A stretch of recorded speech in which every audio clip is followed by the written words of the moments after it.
बेटा अरे हो गया क्या? चलो, तो अपन कहाँ थे?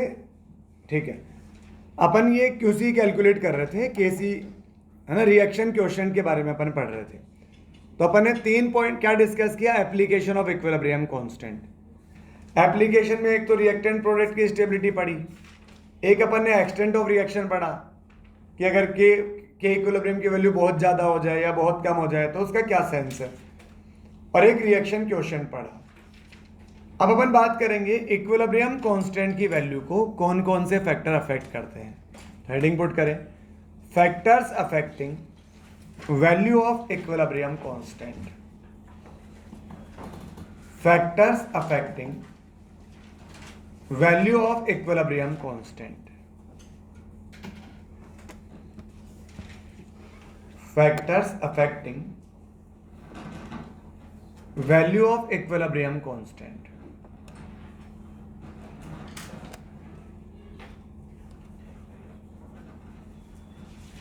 हाँ जी,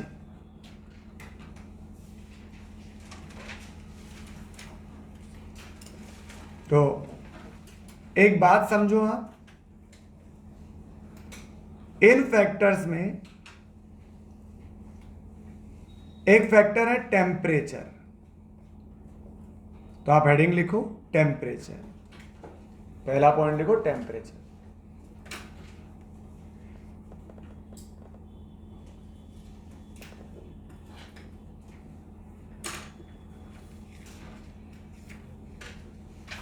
टेम्परेचर। अब आप सुनो बेटा, अरे इक्विलिब्रियम कांस्टेंट है ना, केसी और केपी, इनको अफेक्ट करने वाला इकलौता फैक्टर, इकलौता एक्सटर्नल फैक्टर टेम्परेचर होता है। बाकी ये किसी भी एक्सटर्नल फैक्टर जैसे प्रेशर, वॉल्यूम, मोल, मास, किसी पर भी डिपेंड नहीं करता। ये इसे हिंदी में कुछ ऐसा बोलते हैं कि इक्विलिब्रियम कांस्टेंट की वैल्यू केवल ताप पर डिपेंड करती है, ताप, बाकी किसी के बाप पर नहीं। समझ आ रही है क्या बात है? केवल टेम्परेचर पर एक्सटर्नल फैक्टर केवल टेम्परेचर है जिस पर डिपेंड करेगी। हाँ, अलग अलग रिएक्शन का के इक्विलिब्रियम कांस्टेंट की वैल्यू अलग अलग होती है। क्यों? अलग अलग रिएक्शन में क्या होता है, अलग अलग रिएक्शन में रिएक्टेंट प्रोडक्ट अलग अलग होते हैं, तो उनका नेचर अलग अलग है, और नेचर किसी का बदला नहीं जा सकता। अरे अल्कोहल का टेस्ट अलग है, पानी का टेस्ट अलग है भाई, अब नेचर थोड़ी बदल सकते हैं अपन उनका। नहीं समझा मेरी बात? ठीक है, तो बात यह है कि देखो अपन नेचर तो इंटरनल फैक्टर हो गया, मैं बात कर रहा हूं एक्सटर्नल फैक्टर जिसे अपन चेंज कर सकते हैं। अपन प्रेशर चेंज कर सकते हैं, वॉल्यूम चेंज कर सकते हैं, टेम्परेचर, मोल, मास, ये सब चेंज कर सकते हैं। तो इनमें वो केवल किस पर डिपेंड करता है? टेम्परेचर पे। तो आप लिखें, इसमें लिखो लिखो temperature is the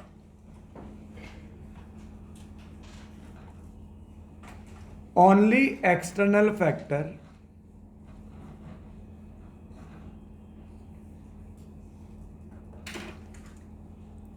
on which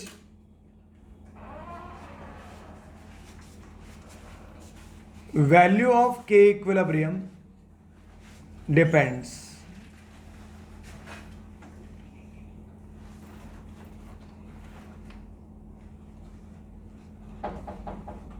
Other than temperature, नहीं, other factors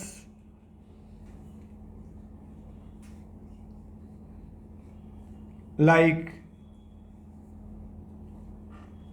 pressure, concentration, mole,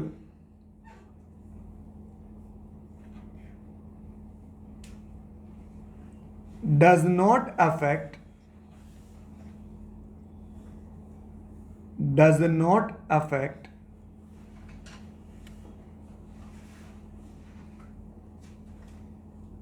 value of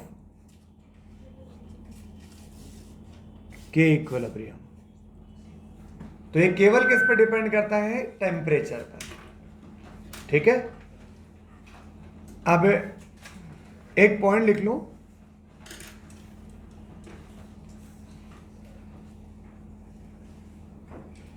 value of K equilibrium also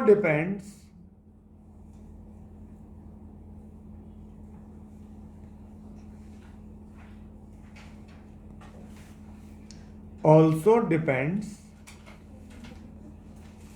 on nature of substance, on nature of reactant and product। और ये क्या होते हैं? Internal factor, internal factor.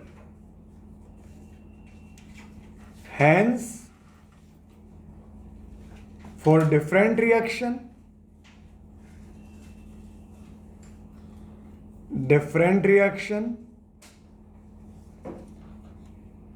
Value of K equilibrium is also different। तो ये nature पर भी depend करती है, पर नेचर अपन चेंज नहीं कर सकते।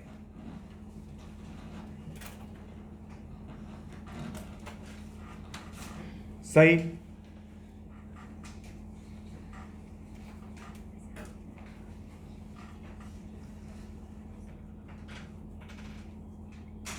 हाँ जी, इतना नोट हो गया सबका?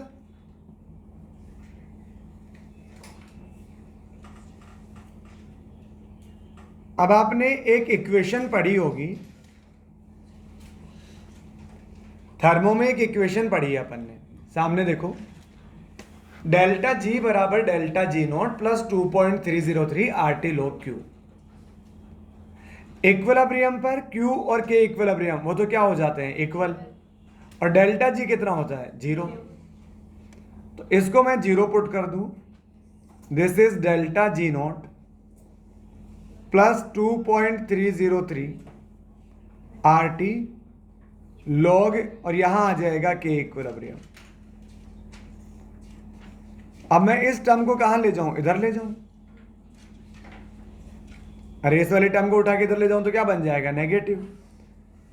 तो delta G not is equal to minus 2.303 RT log, और क्या हो गया? K equilibrium. This is equation number 1।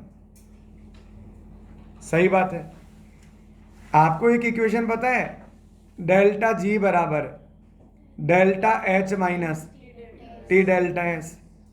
और अगर स्टैंडर्ड कंडीशन में बात करूं तो यहां नोट आ जाएगा, नोट आ जाएगा, नोट आ जाएगा। स्टैंडर्ड कंडीशन कौन सी होती है? Pressure 1 atm, concentration 1 m, temperature 25 degree Celsius. अब यार ये दो इक्वेशन आ गई, इक्वेशन 1 और 2। यहां से डेल्टा जी नोट की वैल्यू मैं उठाकर इसके अंदर पुट कर दूं। ये मैं शायद थोड़ा बहुत तो कर चुका हूं, पूरा कर चुके हैं, तो मैं फिर डायरेक्ट इक्वेशन यूज कर ले रहा हूं। बाई इक्वेशन 1 and 2 मैं एक बार आपको समझा जरूर देता हूं। डेल्टा जी नोट की वैल्यू वहां पुट करी तो क्या आ जाएगा? Delta H note minus T delta S note minus 2.303 RT log के इक्विलिब्रियम। इस माइनस को इधर भेज दूं, अरे माइनस को इधर से इधर भेज दें तो ये जो पॉजिटिव है वो तो हो जाएगा नेगेटिव, और ये जो नेगेटिव है ये हो जाएगा पॉजिटिव। तो क्या बन जाएगा? डेल्टा एच नोट माइनस का plus T delta S note, और ये आ जाएगा लॉग के इक्विलिब्रियम। अब ये जो मल्टीप्लाई में है ये वाली टर्म जब उधर जाएगी तो किस में जाएगी? डिवाइड में।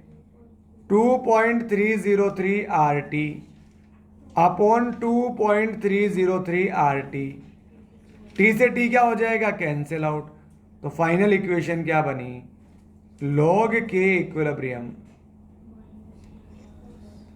log k equilibrium minus delta H not upon 2.303 R into 1/t, अरे ऐसे लिख सकता हूं ना, ठीक है, और plus delta S not upon 2.303 are.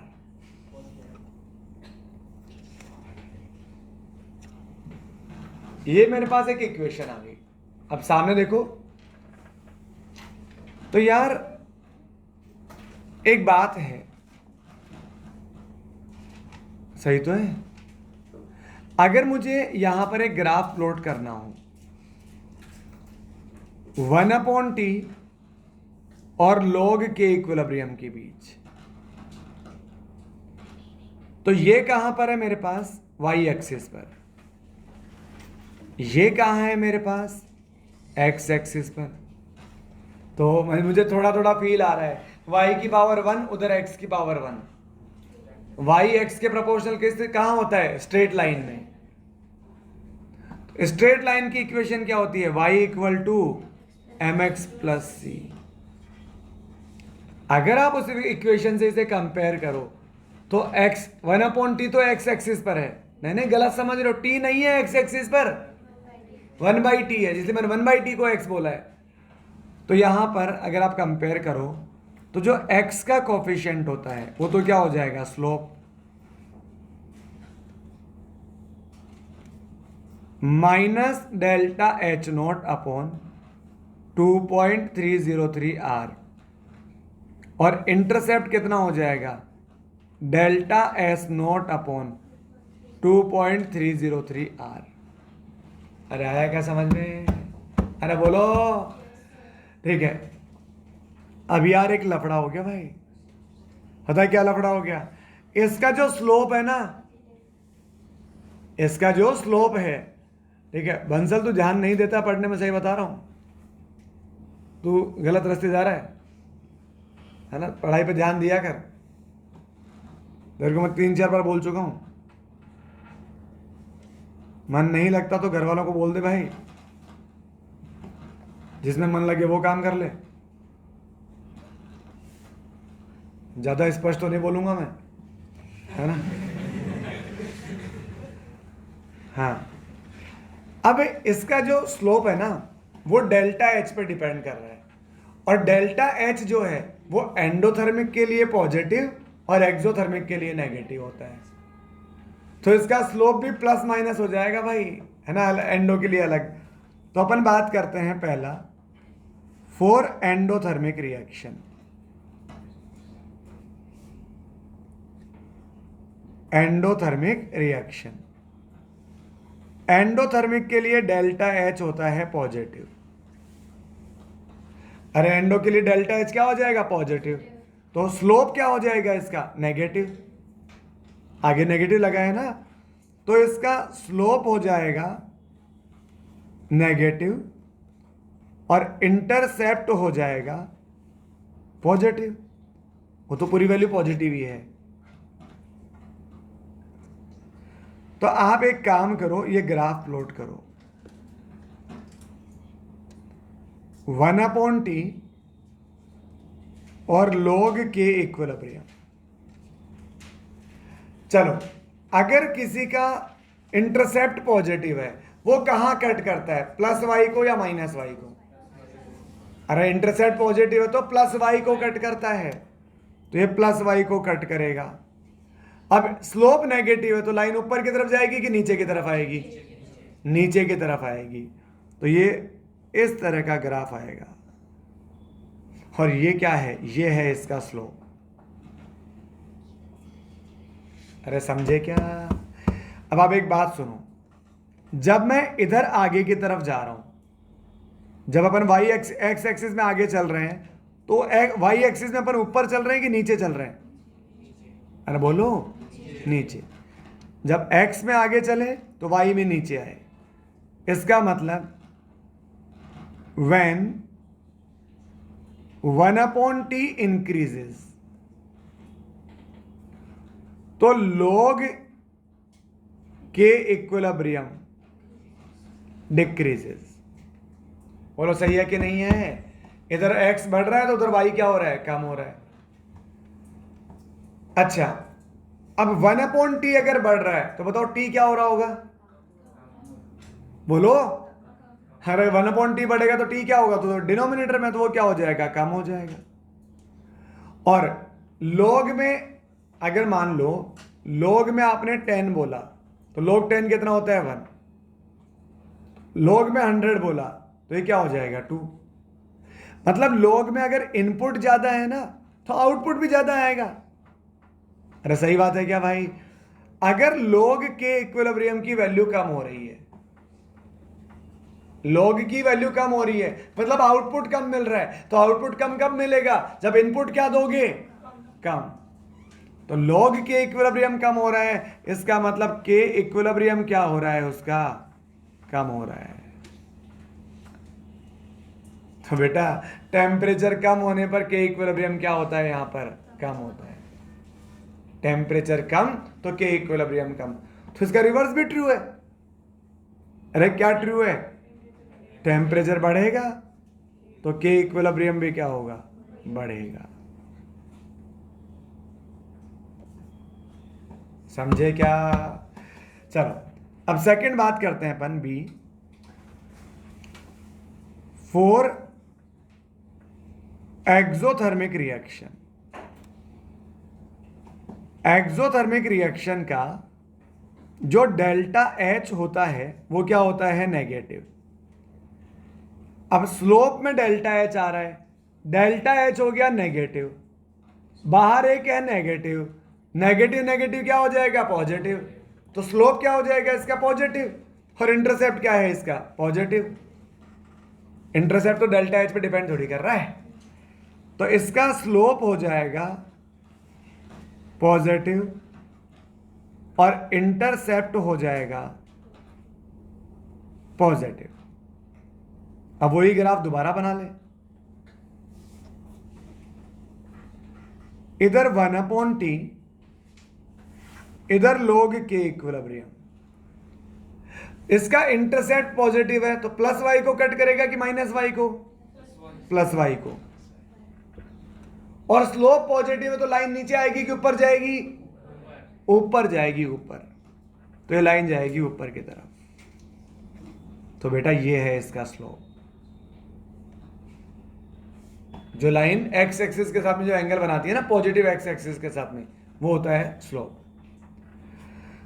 तो अब इसमें एक बात देखो, व्हेन 1/t इंक्रीज, जब अपन x में आगे चल रहे हैं तो वो y में ऊपर जा रहा है कि नीचे आ रहा है? अरे बोलो ना भाई। तो अपन इधर x में आगे चल रहे हैं तो y भी बढ़ रहा है, x में आगे जा रहे हैं तो y भी बढ़ रहा है। तो जब 1/t बढ़ेगा इसका मतलब log के इक्विलिब्रियम बढ़ेगा। तो 1/t बढ़ेगा तो t क्या होगा? कम। और आउटपुट ज्यादा मिल रहा है मतलब इनपुट क्या दिया होगा? ज्यादा। तो यहां के इक्विलिब्रियम भी क्या रहा होगा? ज्यादा। अरे तो उल्टा है, उल्टा रिलेशन। वहां एंडो में टेम्परेचर कम करने पर के इक्विलिब्रियम बढ़ता है या टेम्परेचर बढ़ाने पर के बढ़ता है? एंडो में टेम्परेचर बढ़ाने पर के बढ़ रहा है और यहां टेम्परेचर कम करने पर के बढ़ रहा है। तो एक्सो में रिलेशन कैसा होता है? उल्टा। और एंडो में कैसा होता है? प्रोपोर्शनल जैसा। ठीक है। और इसका दूसरा रिलेशन भी तो सही है। अरे क्या कि ये कम होगा तो ये बढ़ेगा, और अगर ये बढ़ेगा तो ये कम हो जाएगा। बोलो बात समझ में आई कि नहीं आई? तो ये अपन पढ़ रहे हैं टेम्परेचर के साथ में रिलेशन, टेम्परेचर के साथ में रिलेशन पढ़ रहे हैं। ठीक है। तो ये इक्वेशन अपन ने पढ़ रखी है। इन दो इक्वेशन से, ये इक्वेशन मैंने आपको थर्मो में भी डिराइव करवा रखी है, तो आप तो चाहो तो ये वाली बातें नोट करो तो ठीक है, नहीं तो सीधा इक्वेशन नोट कर लेना। ठीक है। फिर अब यहां मुझे क्या बनाना है? ग्राफ बनाना है। यहां मुझे क्या बनाना है? ग्राफ बनाना है। तो स्लोप इसका ये हो गया, इंटरसेप्ट ये हो गया, एंडो के लिए, एक्सो के लिए। तो आप ये नोट कर लें बेटा। करो।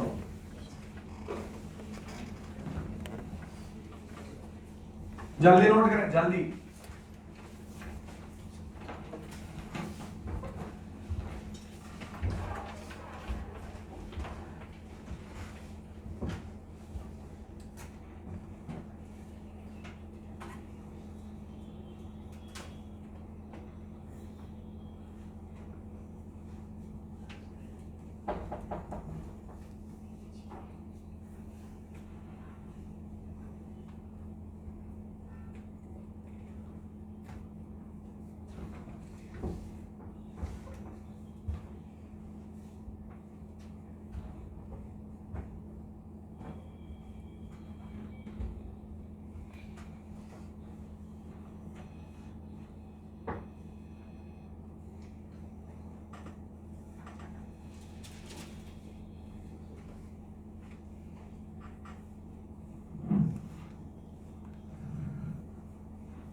करो, नोट करो भाई।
इतना नोट हो गया बेटा?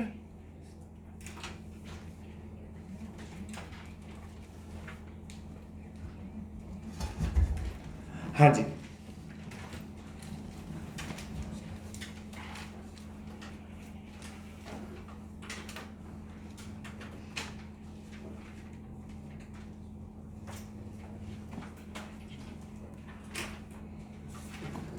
चलो अब आगे बात करते हैं। अच्छा एक बात बताओ मुझे कि अगर के इक्विलिब्रियम इंक्रीज होगा तो रिएक्शन फॉरवर्ड जाएगी या बैकवर्ड जाएगी? मतलब के इक्विलिब्रियम इंक्रीज होगा तो क्या इंक्रीज होगा, प्रोडक्ट या रिएक्टेंट? प्रोडक्ट इंक्रीज होगा ना, और प्रोडक्ट इंक्रीज करने के लिए रिएक्शन जाएगी कहां, फॉरवर्ड। तो जब के इक्विलिब्रियम इंक्रीज होगा इसका मतलब प्रोडक्ट इंक्रीज हुआ, और प्रोडक्ट इंक्रीज कैसे होगा, रिएक्शन कहां जाएगी, फॉरवर्ड। तो के इक्विलिब्रियम इंक्रीज होने पर रिएक्शन फॉरवर्ड जाएगी। तो आप देखो कंक्लूजन,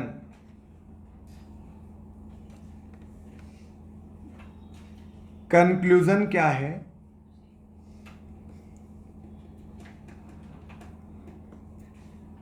इन एंडोथर्मिक रिएक्शन टेम्परेचर इंक्रीज करने पर रिएक्शन कहां जाएगी, टेम्परेचर इंक्रीज करने पर के इक्विलिब्रियम क्या होगा, increase. It means temperature increase करने पर reaction shift in forward direction.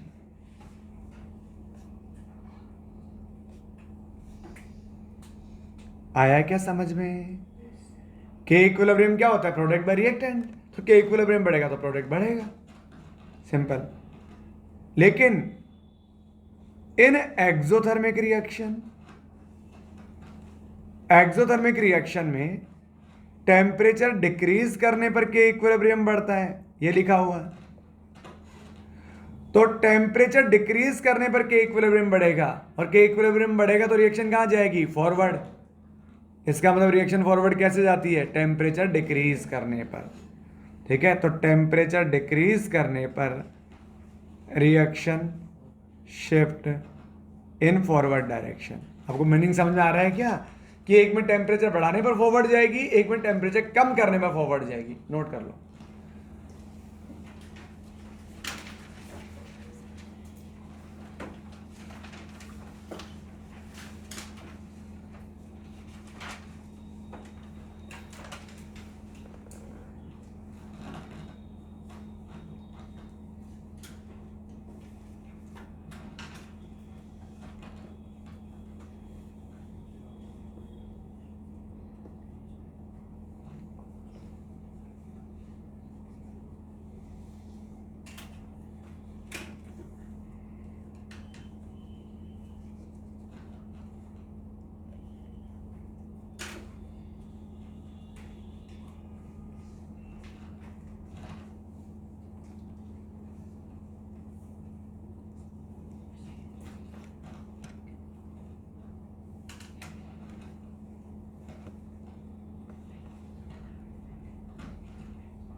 हाँ भाई,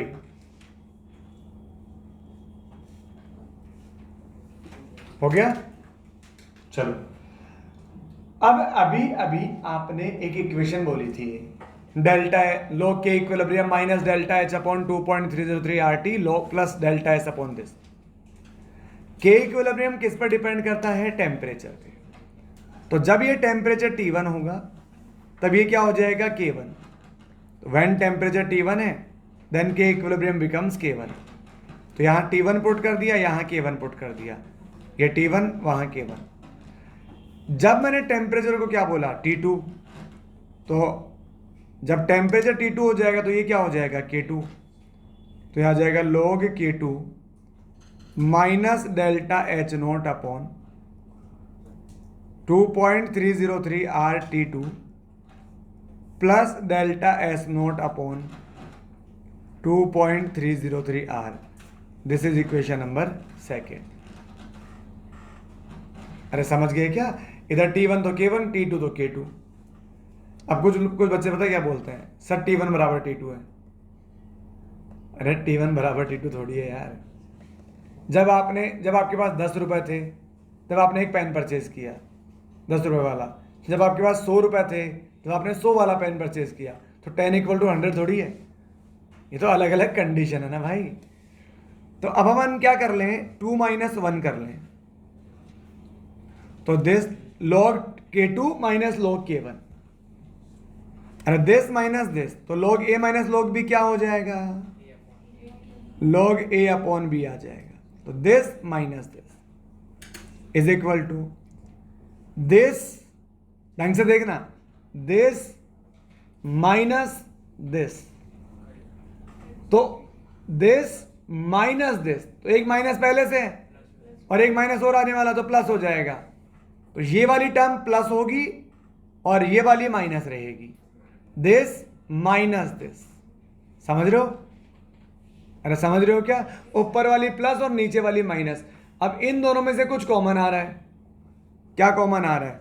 delta H not upon 2.303 R. और ऊपर से बचेगा 1 अपॉन T1 प्लस का, नीचे से बचेगा 1 अपॉन T2 माइनस का. ये इक्वेशन आ गई. और ये तो कट ही जाएगा पूरा पूरा. अरे वो तो पूरा ही सेम है. अपन एक छोटा सा काम और कर सकते हैं. क्या? अरे T1 T2 को एलसीएम ले लें, तो ये आ जाएगा delta H not upon 2.303 R. अगर T1 T2 एलसीएम ले लूं तो यहां बचेगा T2, वहां बचेगा माइनस का T1. ठीक है, तो ये दोनों इक्वेशन तो सेम ही है. आगे बात समझ? तो ये नोट कर लें बेटा.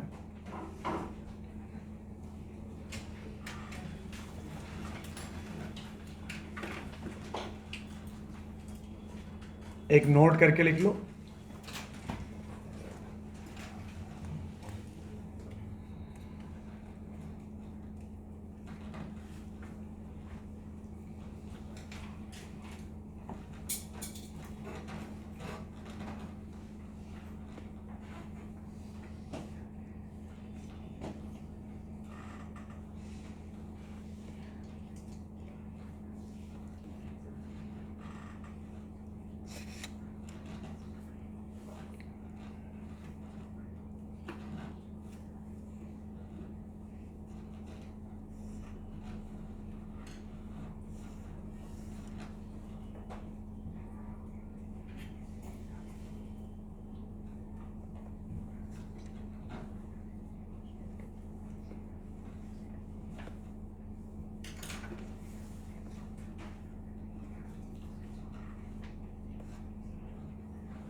अरे हुआ क्या इतना नोट?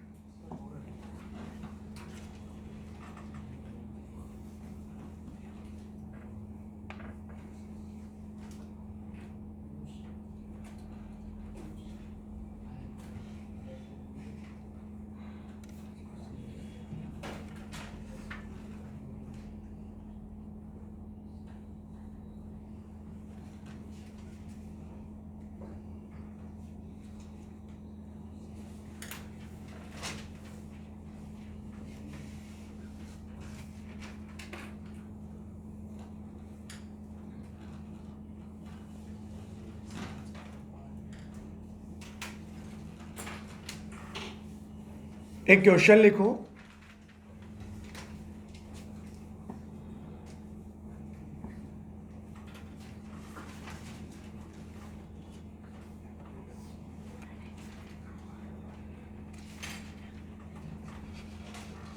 थर्मो का पूरा मॉड्यूल डिस्कस हो गया था क्या अपना? आपने कर लिया? ठीक।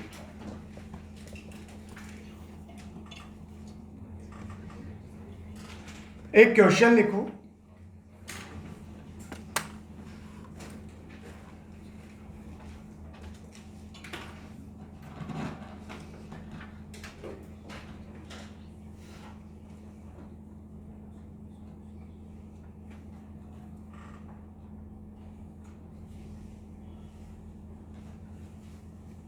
in reaction A gives B when temperature changes from this to this, then value of Kc increases 4 times.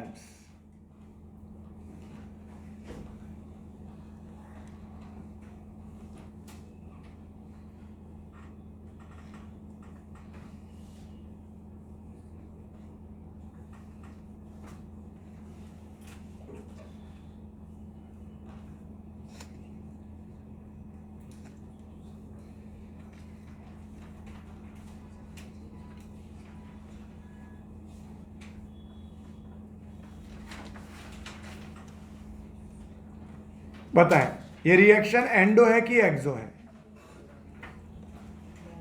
अरे बोलो भाई, एंडोथर्मिक रिएक्शन है।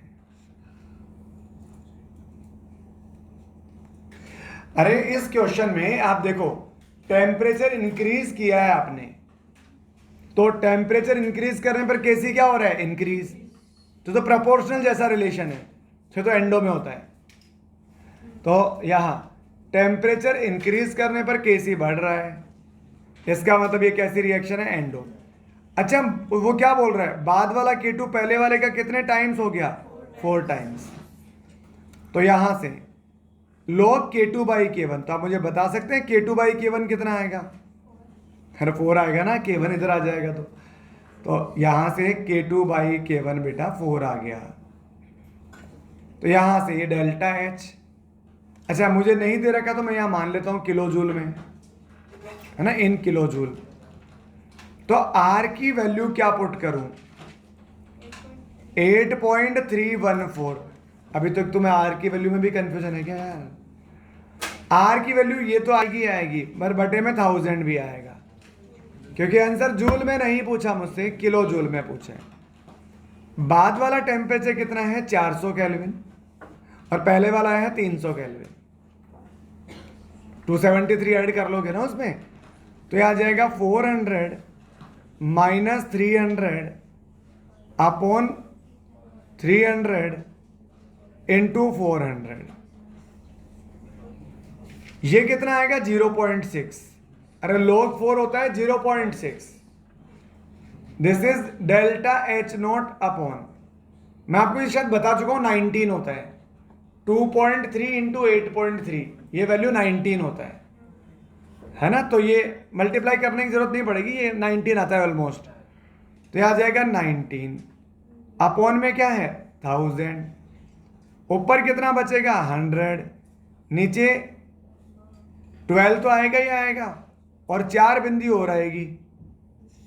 अरे सही बात है क्या यार? 12 तो आएगा ही आएगा, और 4 बिंदी हो रहेगी। 1 2 3 4, 2 बिंदी तो इधर से गई, 2 बिंदी इधर से गई। ठीक है, तो 10 का डिवाइड कर लूं तो 1.9 हो जाएगा, बाकी तो डेल्टा H आ ही जाएगा। क्या आया डेल्टा H? 0.6, 1.9, 12 kilo joule. कर लो नोट।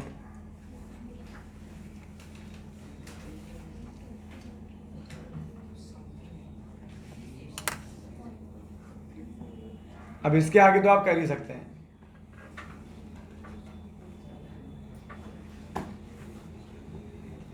अरे क्यों दीक्षांत, क्यों परेशान हो रहा है भाई? आदत है, कुछ पर्सनल बात।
हाँ जी,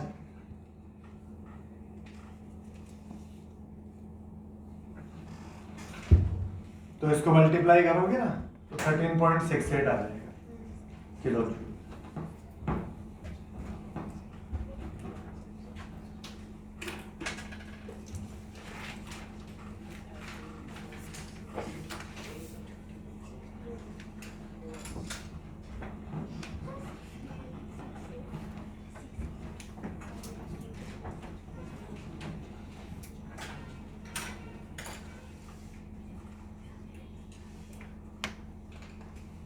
बिल्कुल सिंपल है ये।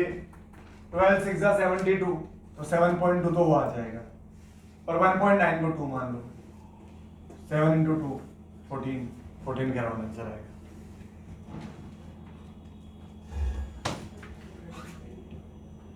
तो आई क्या इतनी बात समझ में होगा? तो अपन ने क्या पढ़ा आज? अपन ने आज क्या पढ़ा देखो, अपन ने यहां से स्टार्ट किया था, मतलब वो एक तो पिछली क्लास का क्वेश्चन था लॉग वाला, फिर ये क्वेश्चन थे सिंपल से, फिर अपन ने के इक्विलिब्रियम कांस्टेंट को की एप्लीकेशन पढ़ी। पहला direct stability of reactant and product, second extent of reaction, फिर रिएक्शन क्वोशिएंट, ठीक है। और अभी अपन क्या पढ़ रहे हैं? Factors affecting equilibrium constant. तो मैंने क्या बोला, केवल टेम्परेचर इकलौता ऐसा एक्सटर्नल फैक्टर है, एक्सटर्नल फैक्टर जो इक्विलिब्रियम कांस्टेंट को अफेक्ट करेगा, ठीक है। तो कैसे अफेक्ट होगा, तो वो अपन ने देखा कि एंडोथर्मिक रिएक्शन टेम्परेचर इंक्रीज करने पर फॉरवर्ड चलेगी, और एक्सोथर्मिक रिएक्शन टेम्परेचर डिक्रीज करने पर फॉरवर्ड चलेगी। ये अपन ने कुछ रिलेशंस बनाए और फाइनली एक इक्वेशन बनाई, ठीक है, और इस पर बेस्ड अपन ने क्वेश्चन किया। समझ आई क्या बात आपको? ठीक है। अब इसके अलावा इसमें कुछ और फैक्टर भी होते हैं जो इक्विलिब्रियम कांस्टेंट को अफेक्ट करते हैं। तो क्या मजाक कर रहे हो? अभी तो आपने कहा कि केवल ताप पे डिपेंड करता है, बाकी किसी के बाप पर नहीं। लेकिन फिर ये और फैक्टर कहां से आ गया सर? ठीक है, तो अभी अपन देखते हैं। तो आप लिखिए अदर फैक्टर्स, पहला लिखो स्टोइकियोमेट्रिक कोएफिशिएंट, अदर फैक्टर, और इसमें लिखो स्टोइकियोमेट्रिक कोएफिशिएंट।